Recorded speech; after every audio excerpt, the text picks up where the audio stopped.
Yo, it's DJ Stadium. Just hopped off the porch with Dirty Glove Bastard. Appreciate y'all for having me.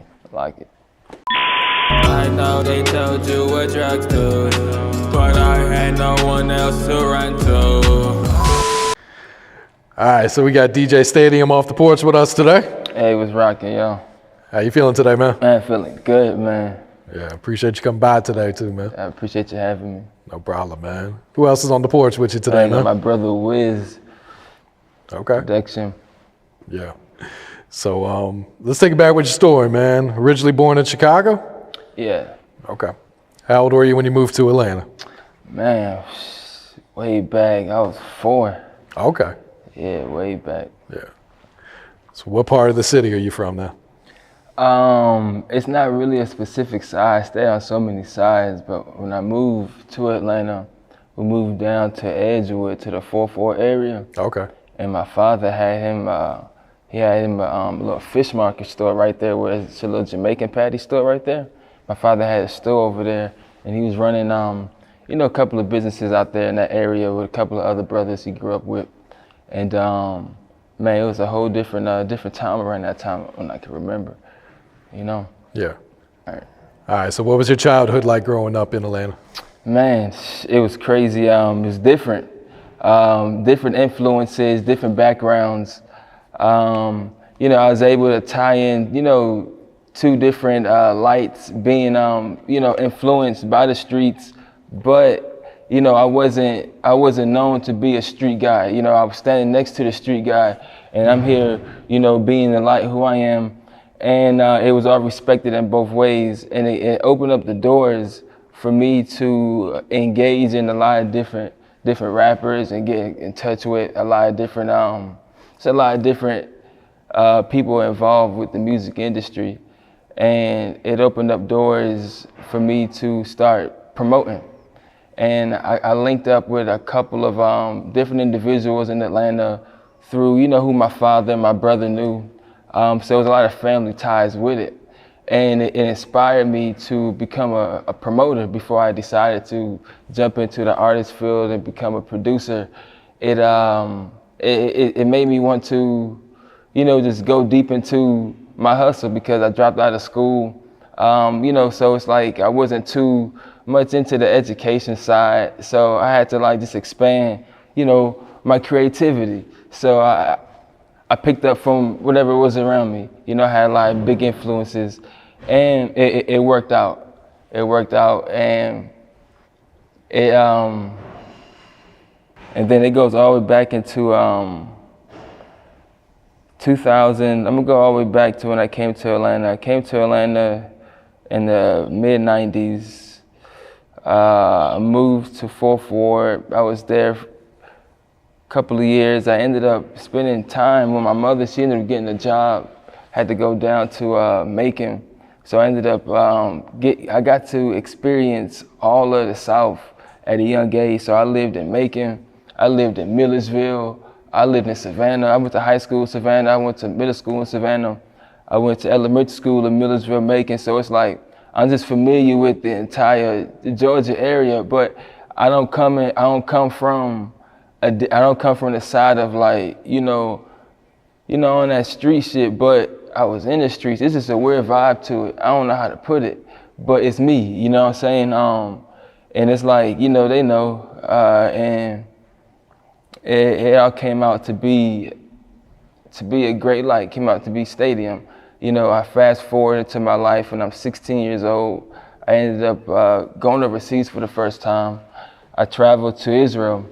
And I get influenced by the Jews, and the Jews, I ended up becoming, I didn't go get my aliyah or anything, but I ended up becoming basically a Jew. Like my belief system became, behind that. I started, doing Yom Kippur. I just went deep into it, at 16. And it opened me up and connected me to a lot of different people in the music industry over there.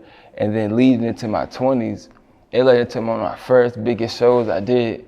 And I booked an artist from Atlanta, and we took him all the way out there to Israel. He's a big artist. At the time, he was, pretty well known hip hop artist. We took him to Israel. He sold out. We sold out for like, we booked it in 3 days, sold out. And next thing I know, you know, I'm an international promoter. You know, bumped my heads a couple of times, you know, doing shows before that in Atlanta that, you know, it really ain't worth talking about, but I tried, you know, a couple of times before that. But that was the one that finally hit. And it I came out to LA around, this right here is around around 24 years old. I came out to LA, so 2018. I went out to LA, went out there with a little bit of money I made off of that. Bumped my head a little bit, she bumped my head a lot. You know, went out there, tried to link up with a couple of management teams, it didn't happen the way I wanted it to. I ended up having to, catching the sheet, going to the sidewalk, you know what I'm saying, and catching the plane, you know what I'm saying, on the side. And I was like that for about 2 to 3 months. And then, you know, caught a blessing, ended up needing some more light, went to Hawaii, linked up with some promoters out there. And I'm like, you know what? Let me try to do the same thing I did overseas in Israel, here in Hawaii. So, because I'm on that vibe, I'm linking up with people who are on that vibe already. So we tie up, man, we start booking everybody, 2017, 2018, man, we booking, man, I'm talking about, we booking, I don't even want to name them, man. 2017, 2018, Hawaii, if they was coming there, it was us. You know what I'm saying? They know it was us. So it's like, man, it was crazy. And that's what got me, that was the plane to get me to the point of, you know, talking about it today and having something to talk about. And it led into me coming back to Atlanta, right? And linking up with my same brotherhood same team, people knew my brothers, they grew up with my brothers, they knew me since I was 5 years old. Ended up linking up with them, they plugged me up. You know, they say, hey, yo, you want to do a show in Miami? I'm like, yeah, let's do it. You know what I'm saying? I invested in that show. We ended up booking YFN Lucci. Boom, and that plugged me up to the song I got out right now with Luchi. It's called What Drugs Do. It just dropped this week. You know, you got some time, check that out. And man, it plugged it all the way up, and it gave like my entire career the opportunity and light like that it needed, you know, all because of me being able to just being free and just taking everything that come with it, you know, taking everything that come with the journey, you know. And bro, I ain't ashamed to say, on my journey, bro, I went homeless. I went homeless on this journey, bro. It was crazy. Like I would, boy, out on my ass. You know what I'm saying? Lost 30,000, invested in shows, everything. And, you know, it wasn't a whole 30,000 at one time, boom. You know, but, you know, one show, boom, 3, 4, 5 here. You know, it add up like, damn, I ain't getting none of it. You like, I ain't getting none of it back. You try to find it, you know, but then as you keep going, you accepting everything that come with the road. You like, everything start coming and falling into place the way it's supposed to. And, you know, that's like just the tip of the iceberg of my journey, you know? Yeah. That's just the beginning. Man. So what do these shows overseas look like compared to shows here in Atlanta? Man, the difference is the people. It's like you have an entire people who are not familiar with the language. They're not familiar with the English language. They can speak English, but when you don't grow up in English and you grow up in another language, it's not the same. I don't care if you speak to you, whatever, it's just not the same. So it's like, they don't, you know, so they vibing to it, they hip it to it. It's like, it's the same crowd, the same numbers, they vibing, but it's a different organic energy. Like if they don't know you, they still are like giving you this star-like energy. So it builds you up, it feeds you. You know, it's like, man, they like rocking with you and you ain't nobody, you know what I'm saying? And that helped me out a lot at the you know, helped me out a whole lot. You know, they treat me like I'm like I'm him, you know what I'm saying? So I'm like, I bet I'm him, you know what I'm saying? And it's like, so I'm like, I took that, you know, it's a blessing, you know, and I ran with it, you know, and that's really where I came into, unfolded the name Stadium, because it was it was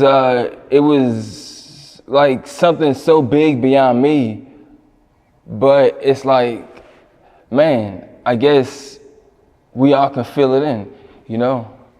So it's, you know, and that word just came to my mind to describe that feeling, you know? It's kind of like that. So when did you start to become an artist yourself, and what had inspired that? When I was booking these shows, I was in Hawaii. We booked Lil Xan, actually, and by happenstance, he happened to be staying at the same hotel, you know, because I don't book the hotels with the artists or whatever, so I didn't know what hotel he was gonna be at. We was at the same hotel, I link up with him, I'm like, yo, boom, boom. We vibe out with him and his DJ Kinfolk, and he plug it up, and we just kick it. And then the next, I say about 2-3 months later, I'm like, you know what, man, I need to put out a song, you know, because the shows and everything was dying down. I'm like, you know, people know me, you know, I'm like, let's do this, and I can do it. So I link it with Xan, and I, you know, link up with him for a feature. You know, he did it, you know, shouts out to him and his team. And they put that thing out and did his thing. And it basically gave me the platform to actually, you know, say, you know what, I can do this. You know, I'm an artist, you know, because art, and it's not just like as far as being a musician, being an artist is, you know, it's who you are. And my journey itself, you know, it's art. So in some kind of way, at the tip of the journey, in the middle of it, it formed Stadium, you know, and it wasn't like something that I thought about. It kind of like just fell into it. Yeah. You know. What's been one of the biggest lessons you had to learn on your journey so far? Man, don't put your, man, I've been having to like, I put faith in too much everywhere I go. You know, I put too much faith, you know, and I put money into a situation blindly. You know, that's one of the biggest situations I had to learn, because it's like you get inspired and there's certain people who've been there before you, so it's like, you know, you inspired off of what they talk about, so it's like, you're like, all right, bet, and you got the money, it's like, all right, bet, let's do it. And then after you did it, you like, it wasn't bad, I got something from it, but you like, wow, I ain't have to pay that. You know, so you learn, you know, getting burnt out at the beginning on certain things, and you know, that's about it. You know what I'm saying? I learned where to put my money at. You know. I feel that, man. All right, what can you tell us about NLG? NLG, no landing game. You know, it's like, that's what it stands, that's what it means. It's like the plane gotta stay low before it take off. You know, and that's basically, that's described the whole NLG brand. And you know, that came along around the same time when I booked my first show in 2015, and I was inspired from the same energy that lifted me up, which was when I went to Israel. And I just felt like I was unstoppable in my own self, you know. I was, you know, and I just like, man, I'm NLG, I'm no landing. I ain't never gonna land, I ain't never gonna stop, you know. And that's where it just came from, you know. It was all just like an organic feel. They don't know gang shit. It's just like, you know, this real organic life to it, you know. NLG. Yeah, I feel that. Has the pandemic affected the shows and everything? Oh yeah, 2020, it stopped. Whole 2020 stopped. I ain't dropped a song or nothing in 2020. I dropped my first song with Lil Xan in 2019. 2020 froze.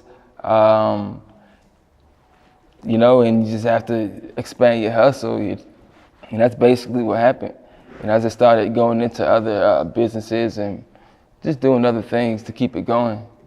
Yeah. You know, still stream though, but. Yeah, everyone's inside. They got to listen to something. You got to listen to something. All right, so you mentioned just dropping a song with Luchi, right? That's the single that you're pushing? Yeah, just dropped it. Yes, sir. What's the name of it again? What Drugs Do? What Drugs Do, yep. Okay. All right, so what was it like working with Luchi on that song? Man, working with Luchi, great experience. It's an organic experience. Being that I had to book him. I booked him in Miami, December 20, right before he dropped his Wish Me Well. You know what I'm saying? Right before he dropped actually the mixtape. You know what I'm saying? I didn't even know that any of that was coming, right? So I booked him in Miami and I caught him at a good time. And I'm like, yo, what's up with this feature? He ended up saying, you know, the feature, I charge this much for a feature, I charge this much for a hook. I'm like, I bet, let's do the feature. You know, his at the time, Day, I had him on FaceTime when I linked up with Day for the feature money and shit. And man, we just took off from there basically. And he linked me up with Jay, and then from that point on, you know, Jay linked it up, and yeah, we did it, man. It went out, and man, this shit was crazy, man. So, you know, it's still in its unfolding, at its unfolding point, you know, because it just dropped out. However, man, just being able to, being in the position to work with him, and me knowing who he is, and just coming from where I'm from on that level, it's crazy how it tie in organically, right? Because, you know, it's the whole 4th Ward area tie into, you know, to where I just said, you know, where I moved to. You know, I live right there on Edgewood, you know, but I wasn't banging, I wasn't selling, I wasn't on that street shit because I was more on the spiritual. I was reading books. I grew up a Muslim, you know, so it's I was on different vibes, you know, so it was and I had my OGs, I had other influences, so they was guarding me. I had different people around me to where I wouldn't have to just dip and just go into certain things that, you know, anybody would get into. You know, so, you know, but it's the blessing about it is that it all just ties in on the organic level, because I feel like we all come from the same place, but didn't know that. And when it come down to when we sit in the same room, it's we all know the same people. You know, it's it's crazy. So it's just, hey, it's all the game, man. It's how it go. Yeah. It's beautiful, you know. You got some more music you're sitting on right now? Man, we got a lot of music, man.